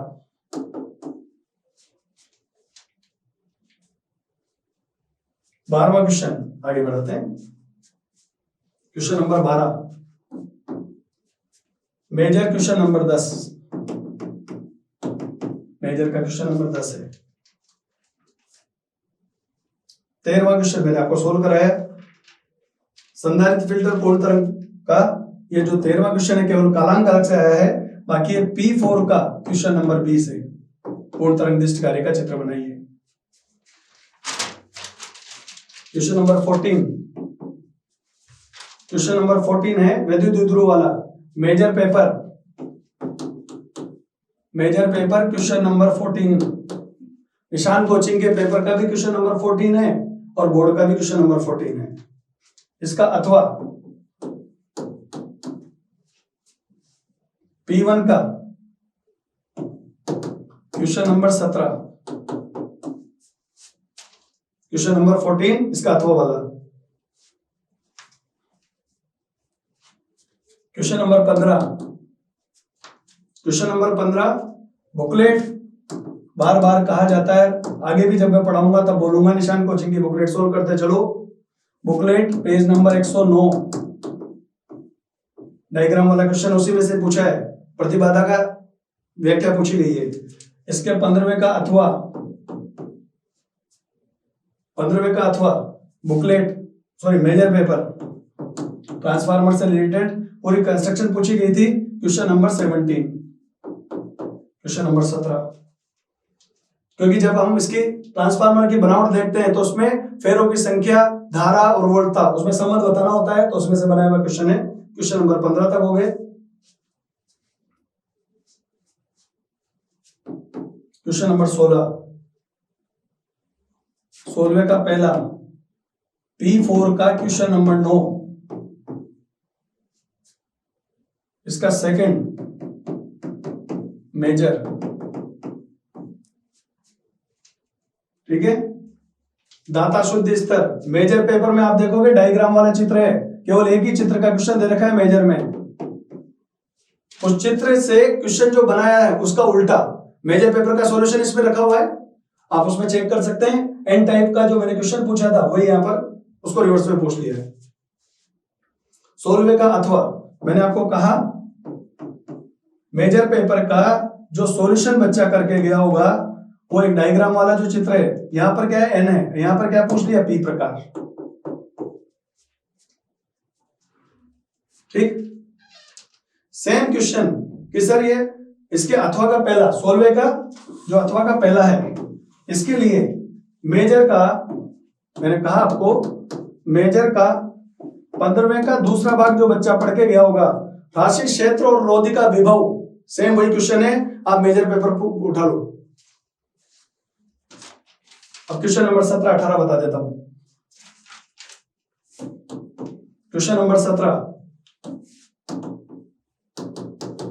Booklet page number 69 देखना, क्वेश्चन नंबर 4, क्वेश्चन नंबर भी लिख रहा हूं, बुकलेट पे छपे हुए क्वेश्चन, बुकलेट क्वेश्चन नंबर 4 आ गया। अथवा बुकलेट पेज नंबर 69 पे जो बच्चा पढ़ के गया होगा क्वेश्चन नंबर 5 है। इट मींस निशान कोचिंग की जो बुकलेट का चौथा और 5वां क्वेश्चन है पेज नंबर 69 का वही अथवा में बोर्ड में 17वां क्वेश्चन है। 18वां क्वेश्चन 18वें का पहला भाग मेजर पेपर 18वें का पहला, ठीक है। और इसके अथवा वाला P3 का क्वेश्चन नंबर 8। हम आपको जब ये पेपर टेस्ट सीरीज के पेपर देते हैं तब आपसे कहते हैं कि 70 to 80% क्वेश्चन आपको पेपर्स में से मिल जाएंगे। पास होने के हिसाब से बच्चों को सफिशिएंट बेटर है, तो निशान क्लासेस से जुड़े रहिए। आगे भी जो बोर्ड के पेपर होंगे उनके सॉल्यूशन आते जाएंगे। और एक बार फिर मैं उन बच्चों से कहना चाहता हूं कि अगर किसी बच्चे के 1-2 नंबर कम रह जाएं तो आगे वाले पेपर की तैयारी बढ़िया करके जाओ कि इनकी कमजोरी दूर कर जाए। और वैसे भी जो बच्चा पढ़ के गया है वो 100% करके आएगा और 100 में से 100 नंबर भी इस बार बहुत सारे बच्चों के आएंगे।